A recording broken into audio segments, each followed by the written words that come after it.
하나님 우리 아버지와 주 예수 그리스도로부터 오는 은혜와 평강이 여러분과 함께 하시길 소망합니다. 잠언 말씀에 보면은 다음과 같은 말씀이 있습니다. 모든 지킬 만한 것 중에 더욱 내 마음을 지키라. 생명의 근원이 이에서 남이라. 아멘. 이 말씀은 우리의 마음이 얼마나 중요한지 생명의 근원이라고 말씀하고 있습니다. 그리고 모든 것 중에 더욱 그 마음을 지키라고 명하십니다. 마음이 얼마나 중요한 것인지 우리는 성경 말씀을 비추지 않더라도 살아가면서 잘 알고 있습니다. 그러나 문제는 그 마음을 우리 뜻대로 다스릴 수 없다는 것, 그 또한 우리는 잘 알고 있다는 것입니다. 내 마음임에도 불구하고 내가 원하는 대로 내 마음을 이끌 수가 없습니다. 우리 모두가 자기의 마음을 자신의 뜻대로 움직일 수 있다면 얼마나 좋겠습니까? 그러나 현실은 당연히 그렇지 않습니다. 낙심하고 혼돈스럽고 또 의심하고 염려와 걱정이 있고 미움과 시기가 있고 질투와 분노를 느끼고 자기 연민을 느끼고 우리의 마음을 지키기에는 여러 가지의 것들이 이 마음 속에, 이 영혼 속에 복잡하게 엉켜 있습니다. 분명히 우리 예수님, 그리스도 예수님을 영접함에도 내 마음 속에 이런 부정적인 마음을 인생을 살아가면서 결코 피할 수 없다는 것이 사실입니다. 삶의 상황들이 너무 힘들어서 그렇게 만들 수도 있고요. 또는 별다른 이유 없이 세속적이고 육적이고 물질적인 생각들이 찾아와서 내리를 떠나지 않고 마음과 영혼 속에 사로잡힐 때도 있습니다. 이 모든 잘못된 마음으로 말미암아 우리의 삶은 크게 변한 것도 없는데 우리 스스로가 불행하게 여겨진다고 생각할 수도 있습니다. 내 마음에 찾아온 부정적인 생각 때문에 내 인생이 갑자기 불행하게 여겨집니다. 도대체 이런 마음들이 어디에서 오는 걸까요? 특별한 이유가 없음에도 왜 이런 부정적인 생각이 들게 되는지 모르겠습니다. 그러나 오늘 본문에서는 정확하게 이야기하고 있습니다. 우리의 인생을 불행하게 만드는 잘못된 마음의 출처를 분명하게 말씀하고 있습니다. 16절의 말씀이지요. 우리가 함께 다시 읽어보겠습니다. 모든 것 위에 믿음의 방패를 가지고 이로써 능히 악한 자의 모든 불화살을 소멸하고. 아멘. 악한 자의 모든 불화살, 이것은 무엇을 이야기하는 것입니까? 악한 자는 누구입니까? 바로 사탄입니다. 사탄은 지금도 계속해서 우리의 그 마음 속에 불화살을 쏘고 있다고 이야기합니다. 우리의 인격과 마음과 영혼을 향해서 계속해서 불화살을 쏘고 있다는 말입니다.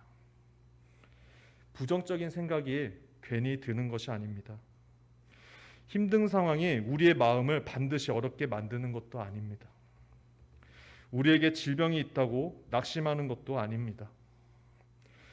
무엇인가 잘못되었기 때문에 그런 생각들이 오는 것도 아닙니다. 왜냐하면 그 이유를 성경의 인물까지 살펴보지 않더라도 우리 주변, 우리 교회의 지체들만 살펴보아도 우리는 알 수 있습니다. 어려운 상황과 환경 가운데 감사하고 기쁘게 살아가는 지체들을 우리는 많이 보아오기 때문입니다. 우리의 삶이 사탄의 불화살을 쏘는 가운데 저와 여러분이 어떻게 대처해야 할지, 그래서 범사의 감사와 기쁨으로 하나님 앞에 살아가고자 오늘의 말씀을 함께 묵상하고자 합니다. 먼저 첫 번째, 믿음의 방패를 가지라고 말씀하십니다.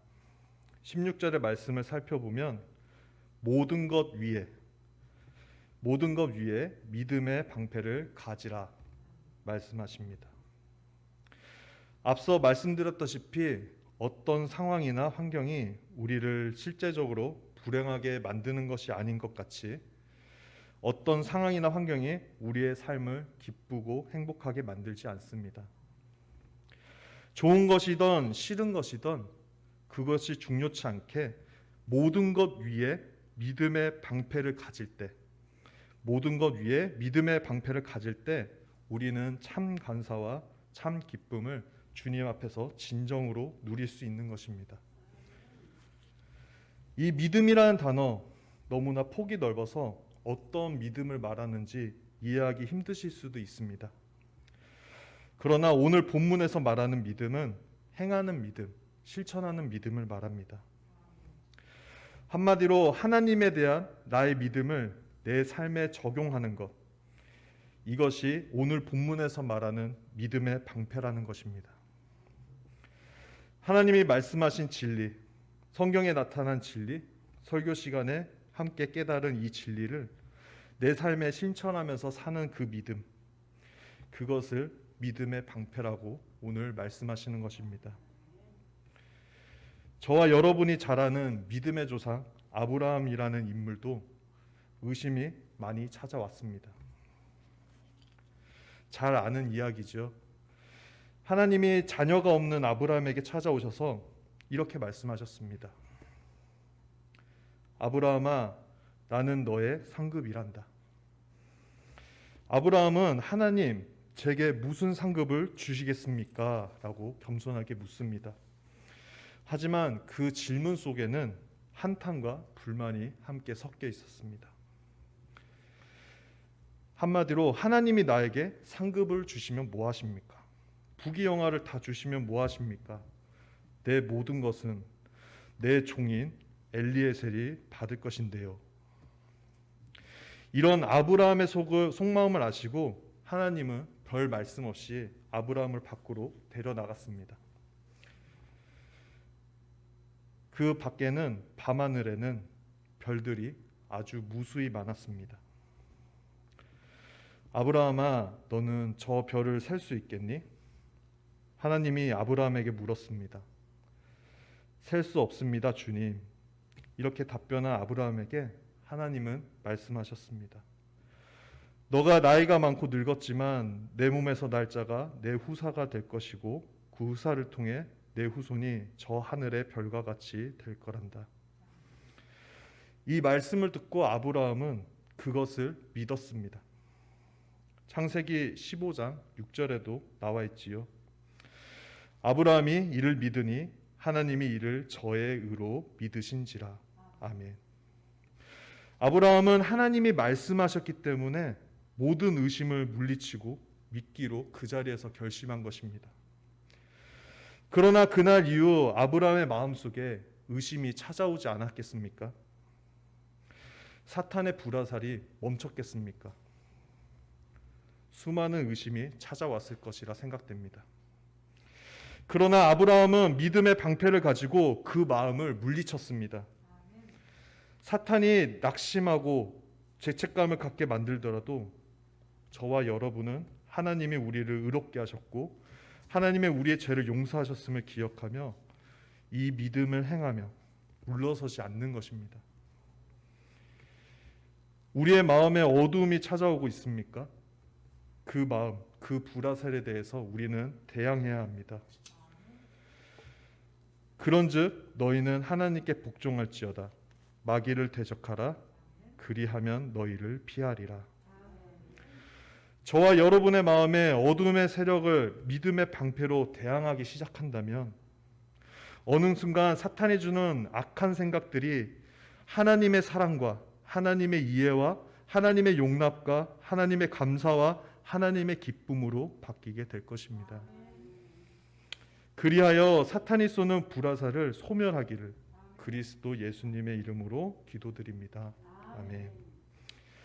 둘째로 구원의 투구가 필요하다고 말씀하십니다. 이 투구라는 것은 사람의 머리에 쓰는 것입니다. 투구를 발에 쓰거나 손에 쓰는 사람은 없을 것입니다. 바로 이 투구를 머리에 써서 우리의 생각을 지키라는 말씀이겠지요. 바울 사도님께서 구원의 투구에 대해서 이야기한 구절이 있습니다. 데살로니가전서 5장 8절입니다. 우리 함께 읽겠습니다. 우리는 낮에 속하였으니 정신을 차리고 믿음과 사랑의 호신경을 붙이고 구원의 소망의 투구를 쓰자. 아멘. 우리가 살아가는 이 세상에는 수많은 갈등이 있습니다. 보수와 개혁, 그리고 가진 자와 없는 자, 그리고 교회 안에서의 갈등, 단체와 단체 사이의 갈등, 또 개인 사이의 갈등, 여러 견해의 차이와 갈등이 존재하고 있습니다. 이런 여러 문제에 대해서 우리는 제대로 된 답변을 내놓을 수가 없습니다. 있다면은 그 모든 갈등과 견해의 차이는 해결되었을 것입니다. 잘 살펴보면 문제들 사이에는 둘 다 잘한 것도 또 잘못한 것도 없는 충돌이 너무나 많습니다. 그런데 양쪽 모두 다 다른 한쪽에 대해서 말할 때는 완전히 나쁜 것이고 자신 쪽은 옳은 경우가 많습니다. 이러한 갈등, 이러한 개인 간의 갈등, 이런 교회 간의 갈등, 이런 사회 간의 갈등, 이런 견해의 차이를 우리는 좁힐 수도 없습니다. 해결할 수가 없습니다. 그러면 이런 수많은 생각들 사이에서 우리는 그저 방황하면서 살아야 하는지 의문이 듭니다. 그래서 오늘 본문의 이야기가 나오는 것입니다. 구원의 투구를 쓰라. 하나님의 그 온전한 구원을 소망하면서 그 소망의 투구를 쓰고 살아가자는 것입니다. 이 땅에서 사람의 견해의 차이와 생각에 너무 이끌려서 거기에 매여서 살아가지 말자는 것입니다. 이것에 너무 이끌려 산다면 우리의 인생은 불행해지기 때문입니다. 왜 그런가 하면 이 세상에서는 우리가 바라볼 온전한 소망거리가 없기 때문입니다. 인류의 역사는 항상 불안해왔고 전쟁은 그치지 않았습니다. 갈등은 항상 이어져 왔습니다. 이것에 대해서 우리가 살아온 날을 돌이켜 보면은 대부분 알 수가 있습니다. 이런 일들이 해결되면 정말 걱정 없겠구나, 평화롭겠구나 이렇게 생각하는데 다른 모습, 다른 형태의 일들이 찾아옵니다. 우리가 구원의 투구를 머리에 쓰고 집중할 때 이런 것들은 우리에게 별로 중요치 않게 됩니다. 예를 든다면 해변가에 앉아서 파도의 물결을 보면 그 물결이 가까이 봤을 때 얼마나 거셉니까? 그러나 멀리 떨어져서 그 바다를 다시 바라보면 파도가 잔잔한 것보다 물결이 있는 것이 오히려 더 아름다운 풍경처럼 보입니다. 우리가 구원의 투구를 쓰고 저와 여러분의 생각을 하나님께서 우리에게 장차 허락할 그 구원에 집중한다면, 그리고 이 세상을 다시 한번 바라본다면 이 땅에 있는 모든 것들이 장차 다가올 그리스도 예수님 안에서 속량을 기다리는 그 아름다운 소망의 탕시처럼 보일 것이라고 저는 믿습니다. 아멘. 마지막 세 번째로 하나님의 말씀인 성령의 검을 가지라고 말씀하십니다. 이 성령의 검인 하나님의 말씀은 헬라어로 로고스와 레마라고 두 단어가 있습니다. 로고스는 오늘날의 66권인 성경인 하나님의 완전한 계시의 말씀으로 말씀을 가리키는 단어고요. 레마는 하나님의 말씀 가운데 좀 더 특별한 말씀을 가리킵니다. 즉 66권의 계시 가운데 나에게 특별하게 다가오는 그 말씀을 가지고 있으라는 것입니다. 우리의 삶 가운데 낙심한 순간, 마음이 너무 가라앉아서 어쩔 줄 모르는 그런 순간, 그럼에도 불구하고 억지로라도 믿음의 방패를 지니기 위해서 말씀을 읽고 성경을 읽는데 그 말씀의 한 구절 한 구절이 저와 여러분의 그 마음 가운데, 그 영혼 가운데, 그 삶 가운데 그대로 박힙니다. 하나님께서 사랑하는 아들아 일어서거라, 사랑하는 자녀야 내가 너를 사랑하노라. 또 어떤 일이 두렵고 마음이 흔들립니다. 예배 가운데 말씀을 듣는데 하나님의 말씀이 내게 다가옵니다. 얘야 놀라지 말거라, 나의 사랑하는 아들아 담대하라. 모세와 함께 있었던 것 같이 내가 너와 함께 하리라. 바로 이런 것이 레마입니다. 하나님의 말씀이 마치 살아있는 듯 우리에게 강력하게 다가옵니다. 이 하나님의 말씀, 이 성령의 검을 가지고 있으라는 것입니다. 히브리서 4장 11절에 다음과 같은 말씀이 있습니다. 함께 읽어보겠습니다. 하나님의 말씀은 살아있고 활력이 있어 좌우의 날선 어떤 검보다도 예리하여 혼과 영과 및 관절과 골수를 찔러 쪼개기까지 하며 또 마음의 생각과 뜻을 판단하나니. 아멘. 성령 하나님의 말씀, 성령의 검이 우리의 마음에 채워져 우리의 관절과 골수를 찔러 쪼갤 만큼 그 말씀으로 우리의 인격을 변화시키고 우리의 모든 문제를 해결받는 은혜가 있다는 것입니다. 여기에 모인 저와 여러분에게 믿음으로 이 말씀이 다가와서 능히 악한 자의 모든 불화살을 소멸하는 전능하신 하나님의 은총이 베풀어지시길 간절히 소망합니다. 모든 지각에 뛰어나신 하나님의 평강이 그리스도 예수님 안에서 저와 여러분의 생각을 지켜주시길 원합니다.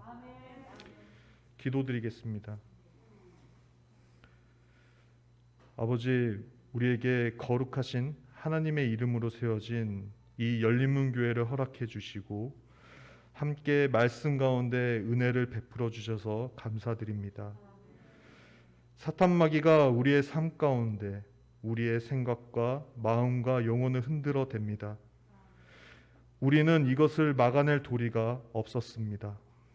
그러나 하나님께서 우리에게 믿음의 방패를 주셨고 구원의 투구를 씌워 주셨고 말씀인 성령의 검을 쥐어 주셨습니다. 그 은혜를 통해 악한 자들이 주는 모든 것이 우리 가운데 자리 잡고 들어앉지 못하게 하시고 심지어 물리칠 힘까지 허락하셨습니다. 이 은혜를 힘입어 믿음으로 이 위험한 세상 가운데 살아가게 하시고 감사와 기쁨으로 다시 오실 하나님을 인내하며 기다리길 소망합니다. 언제나 함께해 주시는 그 신실하신 사랑에 감사드립니다. 그리스도 예수님께 기도드립니다. 아멘.